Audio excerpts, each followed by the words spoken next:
a predator. 911, do you require police, fire, or ambulance? He's a menace. I'm really scared. He's a criminal.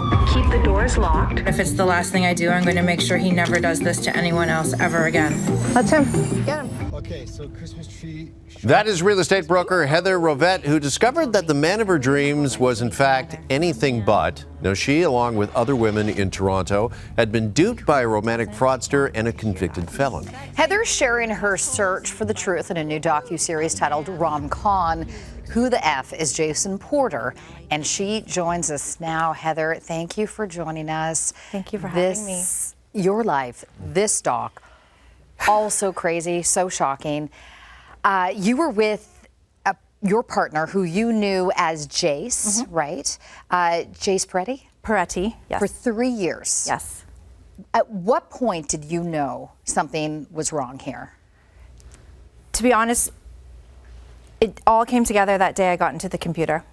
There had been a slow burn leading up to that, but the day I got into the computer and I was able to get into his various Gmail accounts and the dating apps, it just blew my mind what I was unraveling, that not only was he on every dating app, that his real name was Jason Porter, and that he was the one who had been stealing from my mom bit by bit by bit. What was your reaction when you started to untangle all of this, and how did you get away from him? Well, I think I went into right away a kind of shock and trauma response, and it's almost, I think I say in the documentary, it's like I went out of my body in that very moment. When the police got involved, I literally was actually told to leave my house. When I said I don't feel safe with him in the house, they told me, well, you can leave, ma'am. And so I fled. I packed up whatever I could into my car, and thank goodness I had a safe place to land, but it was pretty awful. It was pretty awful. Now, a lot of victims of romance scams don't tell their story, don't speak out for a number of reasons. Shame, embarrassment. What gave you the courage to talk about this?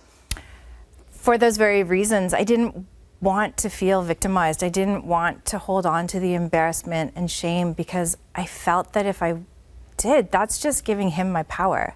It's literally giving him more food, more fuel on the fire, and there's no reason to feel embarrassment or shame. Like, honestly, if it could happen to me, it could happen to anyone. Is that your message for anyone who watches this film? What do you hope they take away from the film and from your experience, your story?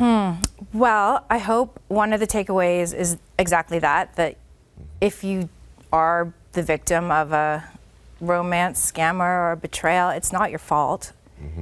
But I also hope this can spark a bigger conversation to help take away from that victimization, and maybe even have it so the police, when they show up at some woman's door, can help her as opposed to push her out of her own home.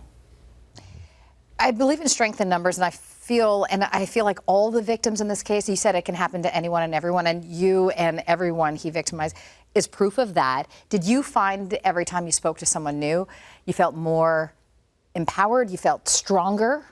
Absolutely. I love all of these women.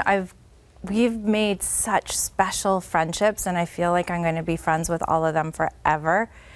It's a really weird thing to bond over, but there's a solace that comes from talking about it to somebody who's lived through it. Yeah, for sure, without a doubt.